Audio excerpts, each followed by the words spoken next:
Hello everyone, welcome to study glows. मेरा नाम है डॉक्टर सरिता। दोस्तों, आज एक और इम्पॉर्टेंट थ्योरी के साथ हूँ मैं। यह है Skinner's operant conditioning of learning. जी हाँ दोस्तों, स्किनर की थ्योरी जो है बहुत ही ज़्यादा इम्पॉर्टेंट है। और अगर आप टीचिंग एस्पिरेंट्स हैं, बीएड के स्टूडेंट हैं, डीएलएड कर रहे हैं और सीटेट की प्रिपरेशन कर रहे हैं या कोई भी स्टेट की आप प्रिपरेशन कर रहे हैं, तो ये थ्योरी जानना बहुत ही ज़्यादा ज़रूरी है। यहाँ पर आप देख रहे हैं कि दो वर्ड है इस थ्योरी में, रिवार्ड्स एंड पनिशमेंट। बहुत ही ज़्यादा सिंपल वर्ड है और इन्हीं के ऊपर ये थ्योरी पूरी तरीके से बेस कर रहा है। तो चलिए सबसे पहले हम देखते हैं कि जो स्किनर है इनका ये सिद्धांत कह क्या रहा है। तो सब मैं आपको बता दूं कि यहाँ पर एक वर्ड आप देख रहे हैं, ये वर्ड है कंडीशनिंग का। ठीक है, कंडीशनिंग ऑफ लर्निंग।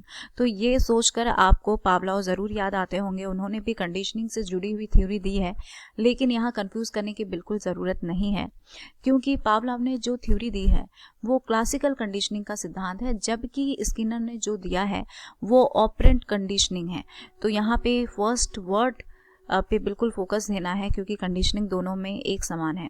वैसे मैं आपको ये भी बता दूं कि स्किनर की थ्योरी जो है थॉर्नडाइक की थ्योरी के काफ़ी नज़दीक। दोस्तों, अगर आपने पावलोव और थॉर्नडाइक की थ्योरी नहीं देखी है तो आप प्लेलिस्ट में जाकर चेक कर लीजिए, वो वहाँ पर अवेलेबल है, ऑलरेडी मैं बना चुकी हूँ। तो चलिए स्किनर की ऑपरेंट कंडीशनिंग यानी कि संचालक अनुबंधन का सिद्धांत। ठीक, तो संचालक अनुबंधन का जो सिद्धांत है इसके बारे में देखते हैं। यहाँ पर कुछ इंपॉर्टेंट पॉइंट्स मैंने लिखे हुए हैं। जैसे आप देख रहे हैं कि स्किनर जो है इन्हें फादर ऑफ ऑपरेंट कंडीशनिंग कहा जाता है, क्योंकि इन्होंने ऑपरेंट कंडीशनिंग का ये जो थ्योरी है वो दिया है, तो इसीलिए इन्हें father of operant conditioning theory कहा जाता है। इसके बाद इन्होंने बहुत ही इम्पॉर्टेंट लॉ को यहाँ पर दिखाया है। ये लॉ ऑफ इफेक्टिव है, जिसे कहते हैं री इन्फोर्समेंट। ये बहुत ही ज़्यादा इंपॉर्टेंट है दोस्तों, ये वर्ड बार बार हमें इस थ्योरी में देखने को मिलेगा। आप कह सकते हैं कि जब भी स्किनर के बारे में बात हो तो री इन्फोर्समेंट वर्ड तो बिल्कुल आएगा ही, या ये वर्ड अगर आप देखते हैं तो समझ जाइए कि ये थ्योरी है स्किनर की। इन्होंने अपनी थ्योरी जो है 1948 में दी है, और 1948 में इन्होंने अपनी जो थ्योरी है ये डिफरेंट एनिमल्स के ऊपर इन्होंने एक्सपेरिमेंट की। खास करके हम सफ़ेद विदेशी विलायती चूहों के ऊपर जो इन्होंने एक्सपेरिमेंट किया था, साथ ही कबूतर के ऊपर जो एक्सपेरिमेंट किया था, जिसके बारे में मैं आगे बताऊंगी भी। तो इसमें इन्होंने स्किनर बॉक्स यानी कि एक बॉक्स जिसमें इन्होंने अपने पिजन को रखा था और साथ ही जो रैट्स थे वाइट उनको रखा था, तो वो जो बॉक्स था, वो जो चैम्बर था, उस चैम्बर का नाम दिया इन्होंने इन्हीं के नाम पे, स्किनर बॉक्स। ये बॉक्स थॉर्नडाइक के बॉक्स की तरह, थॉर्नडाइक का भी जो एक्सपेरिमेंटल बॉक्स था उसकी तरह ये सिमिलर है। जैसा मैंने आपको बताया ही कि ये जो थ्योरी है थोड़ा सा थॉर्नडाइक के थ्योरी से मैच करता हुआ है, उसको सपोर्ट करता हुआ आप कह सकते हैं। देखिए दोस्तों, स्किनर की ये जो थ्योरी है ये बिहेवियर के ऊपर है, यानी कि कंप्लीट बिहेवियर स्टडी कर रहा है कि बिहेवियर में चेंज कैसे हो रहा है। स्किनर यहाँ पर ये बताना चाह रहे हैं कि अगर उनका ऐसा भरोसा है, ऐसा बिलीव है उनका, कि अगर आप किसी के बिहेवियर को अच्छी तरीके से समझना चाहते हैं तो वो जो बिहेवियर कर रहा है, किस वजह से कर रहा है, उसके कॉज के बारे में जानना बहुत ज़रूरी है।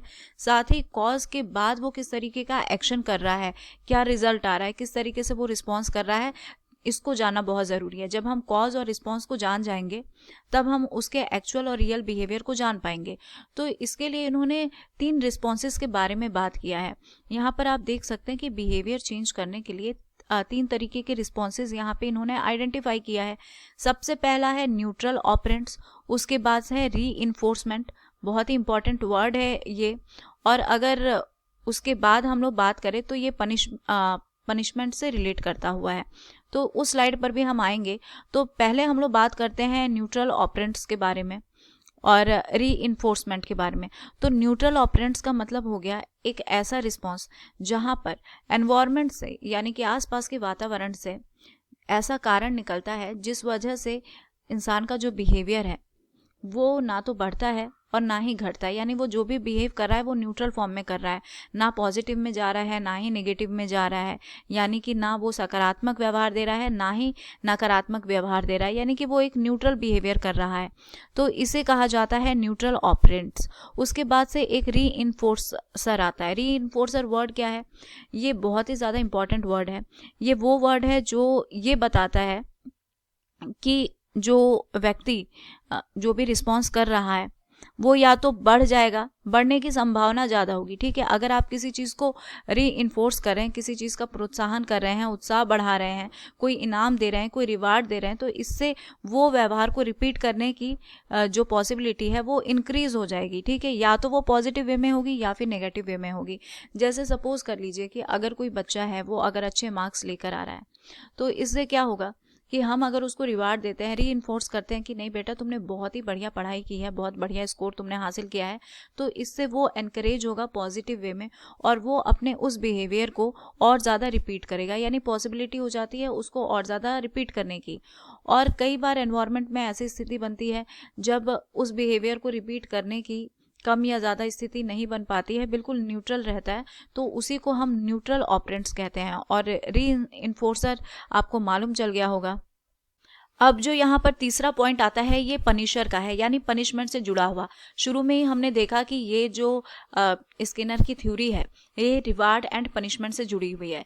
रिवार्ड का मतलब है कि कुछ ऐसी चीज़ें देना, कुछ ऐसा उपहार या पुरस्कार के रूप में देना जिससे कि पॉजिटिव बिहेवियर ज़्यादा से ज़्यादा हो सके या उसके रिपीट होने की जो पॉसिबिलिटी है वो इंक्रीज हो जाए। और पनिशमेंट का मतलब है कि ये उस तरीके की एक्टिविटी है जिससे कि व्यवहार का, उस बिहेवियर का रिपीट होना कम हो जाता है, यानी कि कमज़ोर पड़ जाता है।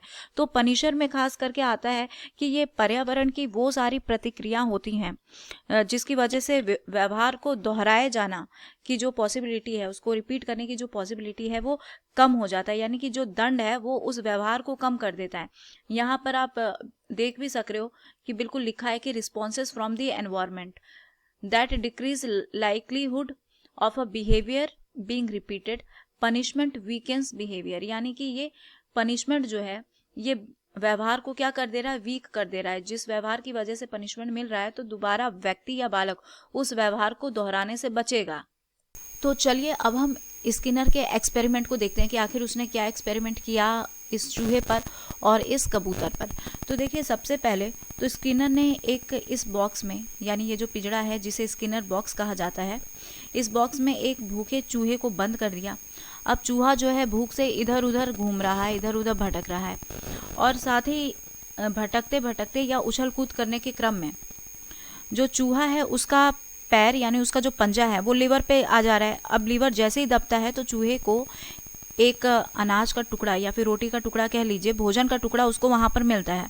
और इसी तरीके से चूहा जो है इसी प्रोसेस को जब भी बार बार करता है तो ऐसा करने से उसे एक रीइंफोर्समेंट मिल रहा है कि इस तरीके की एक्टिविटी मैं करूंगा, यानी कि लीवर के ऊपर मैं पैर डालूंगा तभी जाके मुझे भोजन मिलेगा। तो बार बार वो इस एक्टिविटी को करते करते उस चीज़ को लर्न कर ले रहा है। साथ ही इन्होंने यहाँ पर आप देख सकते हैं कि एक इलेक्ट्रिक ग्रिड जो है वो भी लगा रखी है जो कि बिजली से चलती है। अब चूहा जो है गलत जगह पैर देगा तो यहाँ से उसको शॉक जनरेट होगा। ठीक है, एक कोने से यहाँ पे शॉक जाएगा और चूहे को शॉक जनरेट होगा। तो चूहा समझ जाएगा कि भाई इस जगह हम लोग को जाना है नहीं, यहाँ जाने से हमें इलेक्ट्रिक शॉक लगेगा। या फिर यहाँ पर वो देख लेता है कि लाइट के सिग्नल को देख के वो जो है लीवर दबाने की कोशिश करेगा, या उसे पता है कि यहाँ पर इस डायरेक्शन में आने पर अगर मेरा पैर लीवर पर जाता है तो मुझे यहाँ पे फूड का टुकड़ा जो है, फूड कप है, यहाँ से मुझे भोजन की व्यवस्था हो जाएगी। तो ये जो पूरा का पूरा चैम्बर है उसका, इसे स्किनर्स बॉक्स कहा जाता है। यहाँ पर देखिए वो रिवार्ड के तौर पर क्या दे रहा है, यहाँ पे भोजन का टुकड़ा मिल रहा है और पनिशमेंट के तौर पर क्या मिल रहा है, उसको एक इलेक्ट्रिक शॉक मिल रहा है।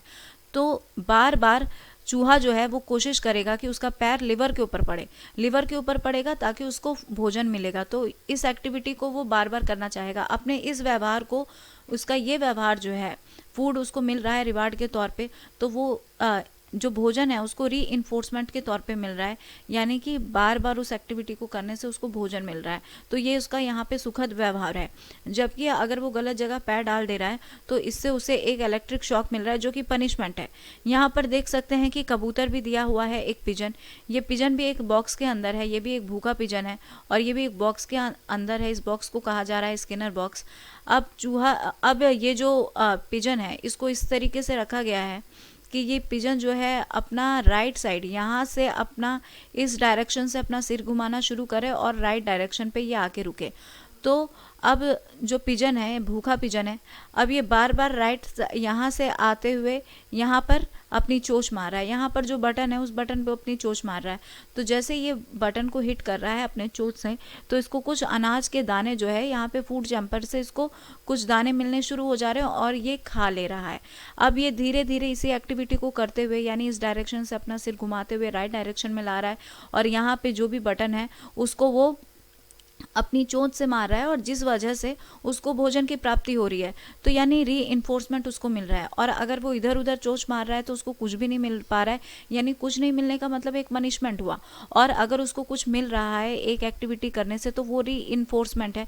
तो री इन्फोर्समेंट एक ऐसा वर्ड है जो कि आपको बिहेवियर करने के लिए इनिशिएट करता है, ठीक, यानी कि वो उत्साह बढ़ाता है कि जो बिहेवियर आप कर रहे हैं वो आप करते रहें। तो ये बिहेवियर पॉजिटिव रूप में भी हो सकता है, ये निगेटिव रूप में भी हो सकता है।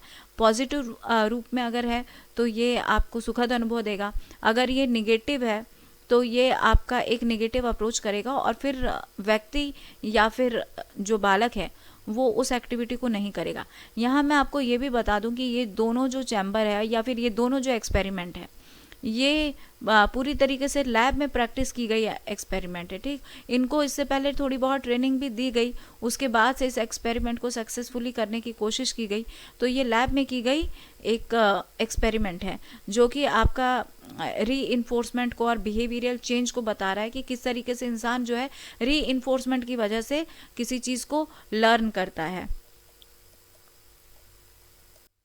तो यहाँ पर आप देख सकते हैं कि स्किनर का जो ये बॉक्स है, मतलब जो भी वो चैम्बर है, उस चैम्बर को क्या कहा जा रहा है, उस चैम्बर को कहा जा रहा है स्किनर बॉक्स। तो ये यहाँ स्किनर बॉक्स है और यही आपका ऑपरेंट कंडीशनिंग चैम्बर है। तो इसे दो नाम से जाना जा रहा है, स्किनर बॉक्स और ऑपरेंट कंडीशनिंग चैम्बर। अब ये वो डिवाइस है जिसमें ये रिकॉर्ड कर रहे हैं एनिमल्स के बिहेवियर को, जिस हिसाब का री इन्फोर्समेंट मिल रहा है उस हिसाब से एनिमल बिहेव कर रहा है और बदले में उसको रिवार्ड या फिर पनिशमेंट मिल रहा है, ठीक। सर्टेन बिहेवियर पे, जिस हिसाब का बिहेवियर कर रहा है उस पर या तो उसको रिवार्ड मिल रहा है या फिर उसको पनिशमेंट मिल रहा है। यानी रिवार्ड के तौर पे उसको फूड मिल रहा है और पनिशमेंट के तौर पर उसको इलेक्ट्रिक शॉक दिया जा रहा है। इन्होंने ये एक्सपेरिमेंट किया है रैट पर और पिजन पर। तो इस तरीके से आप देख सकते हैं एक बहुत ही छोटा सा नोट्स यहाँ पे अवेलेबल है। आपको बता दूं दोस्तों, लेक्चर की जो पीडीएफ है वो स्टडी ग्लोस के टेलीग्राम चैनल पे आपको अवेलेबल हो जाएगी। तो बहुत ही सिंपल इंग्लिश नोट है, बहुत आसानी से आप इसको डाउनलोड कर सकते हैं। और अब आगे हम री इन्फोर्समेंट के टाइप के बारे में पढ़ेंगे, यानी कि री इन्फोर्समेंट का जो शेड्यूल है वो कितना है, किस टाइप का है, उसको जानेंगे। और इससे पहले मैं आपको बता दूं कि ये जो स्किनर की थ्योरी है ऑपरेंट कंडीशनिंग, इसके कुछ और भी नाम हैं जो बहुत इंपॉर्टेंट है, जिस नाम से पूछे भी जाते हैं। जैसे इसे संचालक का सिद्धांत भी कहा जाता है, संचालक अनुकूलन का सिद्धांत, क्रियाशीलता का सिद्धांत, सक्रिय अनुबंधन का सिद्धांत, ठीक है। तो संचालक अनुबंधन का सिद्धांत, उसके बाद क्रियाशीलता का सिद्धांत और सक्रिय अनुबंधन का सिद्धांत, इस नाम से इसको जाना जाता है। और साथ ही इसको आर और एस थ्योरी, ठीक है। तो आर और एस थ्योरी के नाम से भी इसे जाना जाता है। तो ये 3-4 इसके नाम थे जो आप बिल्कुल याद करके रखिएगा कि इसे आर और एस थ्योरी के नाम से भी जाना जाता है। और स्किनर ने सीखने के लिए, लर्न करने के लिए पुनर्बलन को बहुत ज़्यादा इंपॉर्टेंस दिया है। पुनर्बलन का मतलब क्या हो गया, आपका री इन्फोर्समेंट जो है इसको बहुत ही ज़्यादा इन्होंने इंपॉर्टेंस दी है। किसी चीज़ को लर्न करने के लिए रिवार्ड और पनिशमेंट, जिसे री इन्फोर्समेंट कहा जाता है, पुनर्बलन, ये पुनर्बलन को इन्होंने बहुत ज़्यादा बल दिया है। अब नेक्स्ट देख लीजिए, ये नेक्स्ट है आपका पार्शियल शेड्यूल या फिर पार्शियल री इन्फोर्समेंट। तो पार्शियल री इन्फोर्समेंट में क्या हो रहा है कि मालूम ही चल रहा है कि री इन्फोर्समेंट का काम जो है वो पार्शियली किया जाएगा।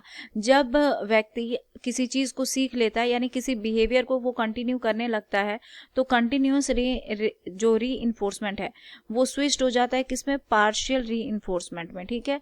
वो किस में स्विच्ड हो जाता है, किस में बदल जाता है, पार्शियल री इन्फोर्समेंट शेड्यूल में वो बदल जाता है। जैसे कि इसको आप एग्जाम्पल से समझ सकते हैं कि एक क्लास में अगर कोई स्टूडेंट है जो बहुत तेज है, अगर टीचर ने 10 क्वेश्चन पूछे और उसे ने 10 के जवाब दिए, तो टीचर क्या है कि वो हर जवाब पे अगर उसकी तारीफ करता है तो ये कंटिन्यूस री इन्फोर्समेंट हो जाएगा। तो बच्चा एक्साइट हो जाएगा कि हर जवाब पे मुझे तारीफ मिल रही है, नेक्स्ट तारीफ भी मैं ही बटोरूंगा। तो इस वजह से वो हर क्वेश्चन के सही जवाब देने की कोशिश में लगा रहेगा। तो ये कंटिन्यूस री इन्फोर्समेंट है। और जब ये प्रैक्टिस में आ जाएगा, हैबिट का हिस्सा बन जाएगा, बिहेवियर में शामिल हो जाएगा, तो यही जो रीइंफोर्समेंट है ये पार्शियल रीइंफोर्समेंट में तब्दील हो जाएगा। इससे क्या होगा कि पार्शियल जो रीइंफोर्समेंट है ये ओनली पार्ट ऑफ टाइम, यानी कि एक निश्चित समय पे फिर उसको तारीफ मिलनी शुरू होगी। जहां वो उसे 10 क्वेश्चन के 10 जवाब पे तारीफ मिल रही थी, अब उसे 10 क्वेश्चन के 4 या 5 जवाब पे या 6 जवाब पे उसको तारीफ मिलेगी, हर सवाल के लिए उसको तारीफ नहीं मिलेगी। तो इसमें कहा जा रहा है कि इसमें जो सीखने की दर होती है कुछ स्लो होती है, लेकिन यहाँ बालक जो है बिहेवियर चेंज करने के लिए हमेशा तत्पर रहता है, यानी कि हमेशा वो लर्निंग के लिए प्रोत्साहित रहता है। तो फिर अगर आप लोगों से पूछा जाए कि कौन सा रीइंफोर्समेंट ज़्यादा सही है, कंटिन्यूअस रीइंफोर्समेंट या फिर पार्शियल रीइंफोर्समेंट, तो देखा जाए तो जो पार्शियल रीइंफोर्समेंट है ये ज़्यादा सही है। अब हर चीज़ पे तो बार बार तारीफ करने से मन भी बढ़ जाता है, फिर उसका जो इंटरेस्ट लेवल है वो भी कम हो जाता है, बिहेवियर भी उसका धीरे धीरे स्लो होने लगता है। लेकिन अगर एक पर्टिकुलर टाइम पे रीइंफोर्स किया जाता है तो इससे सीखने या लर्न करने की या बिहेवियर को बदलने की जो कैपेसिटी है या जो उत्साह है वो हमेशा बरकरार रहता है।